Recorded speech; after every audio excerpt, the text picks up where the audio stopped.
for your many years of service and leadership and your remarkable representation of the culture of service core value. We hereby confer upon you the degree Doctor of Humane Letters, honoris causa.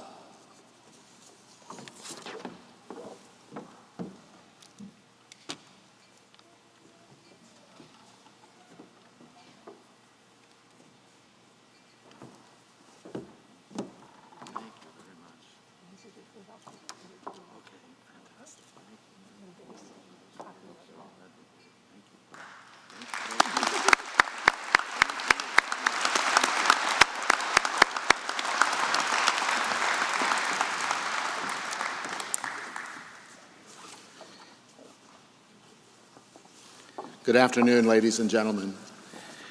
To say that I am overwhelmed by the bestowal of this honorary degree is the understatement of all times. I am filled with deep and abiding gratitude to the leadership of Newman University for this high honor. In particular, I wish to thank Dr. Kathleen Jagger, our new president, her predecessors, and in particular, Teresa Halls-Bartell, last year's interim president, and Dr. Noreen Karochi, with whom I had the privilege of working when I first arrived in Wichita just 7 years ago. In addition, I would wish to express gratitude in a particular way to the congregation of the Doors of the Blood of Christ, and in particular, Sister Vicki Burkamp, the superior of the congregation, and all the sisters who live and work here in Wichita. I also mention the members of the Board of Trustees, all the students and their families, especially those receiving their diplomas today. I pray that St. Maria de Matias and St. John Henry Cardinal Newman, our heavenly patrons, will look kindly upon us with heavenly intercession as we endeavor to make Newman University the vibrant, dynamic, faithful, and authentic Catholic institution of higher learning we so desperately need in the Church today, and in particular, in the Diocese of Wichita. Apart from my gratitude for this distinction today, I would offer the following remarks with humility and respect, knowing full well that there are many others much more qualified for this high honor and qualified to speak at such an auspicious occasion. They who have much greater wisdom and insight into the signs of our times and the complexities of the world in which we live. But let me share some of my own thoughts, which I pray perhaps will spark your own reflection and consideration.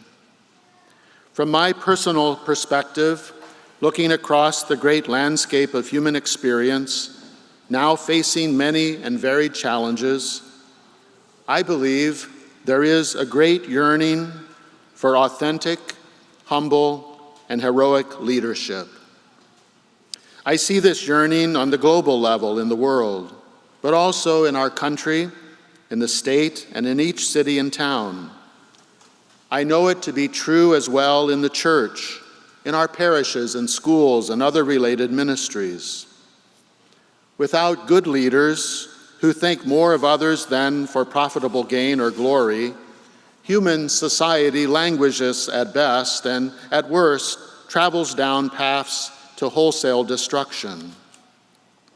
Our human history, as we know, is sadly replete with leaders who have led out of their own self-interests and are remembered as tyrants or dictators. Human beings need and deserve good leaders who lead for the good of others. And when that happens, as we have seen in many examples, human society flourishes and people realize their own potential.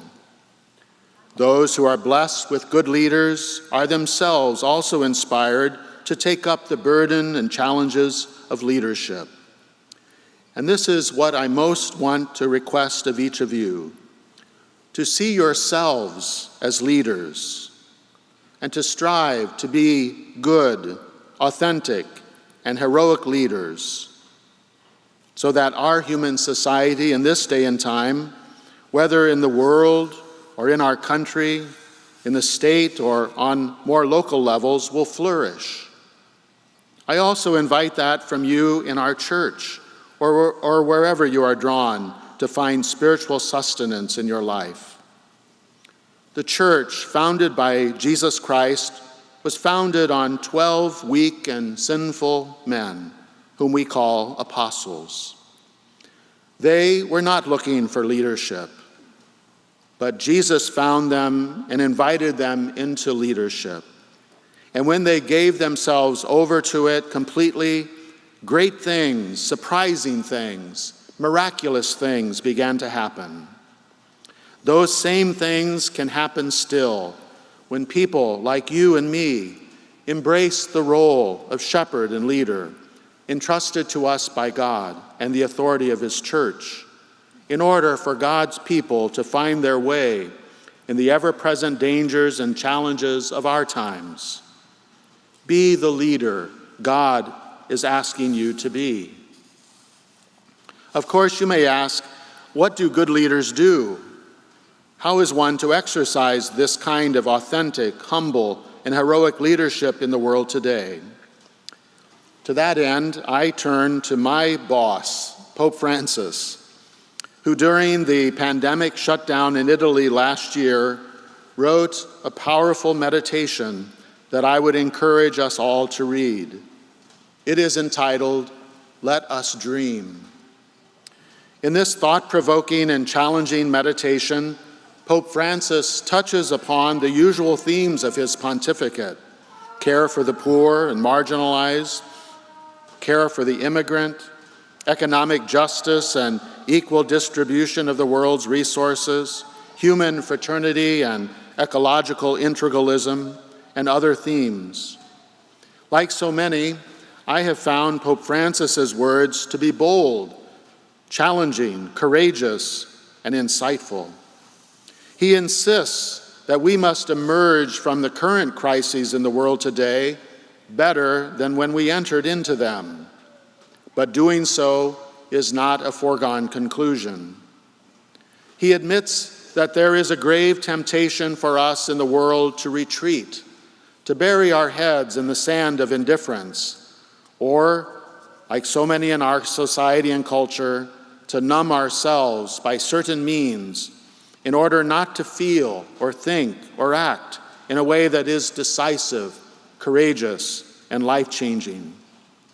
Instead, Pope Francis asks each of us to do three important things that every authentic, humble, and heroic leader must do in order to model the kind of life that inspires others in their own.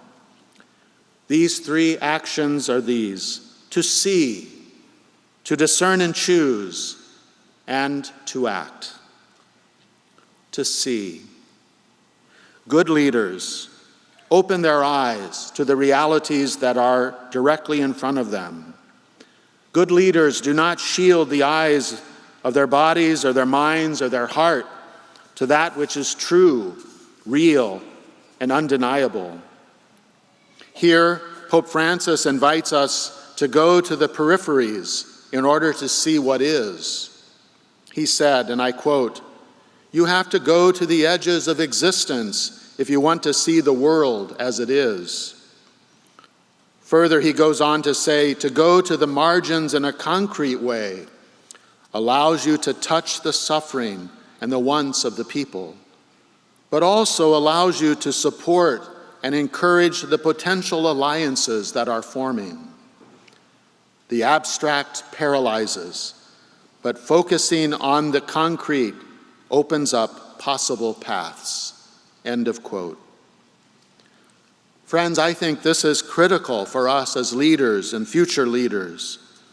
We have to get out of our abstract isolation and see what is really happening in the world, in our societies, in our cultures, in our families, in our neighborhoods, in our parish communities, in our church, and in all of our human relationships. To see. The second he asks us to do is to discern and choose. Here I would like to quote Pope Francis at length. He said, and I quote, "For this second step, we need not just openness to reality, but a robust set of criteria to guide us. knowing we are loved by God, called to be a people in service and solidarity. We need, too, a healthy capacity for silent reflection, places of refuge from the tyranny of the urgent. Most of all, we need prayer to hear the prompts of the Spirit and cultivate dialogue in a community that can hold us and allow us to dream. Thus armed, Pope Francis says, we can read the signs of the times and opt for a way that does us all good. Dear friends, these are great words for leaders today, old, to find refuge from the tyranny of the urgent and to read rightly the signs of the times in which we live in order to discern and choose the right paths leading to the common good. Finally, the Pope says, we must act.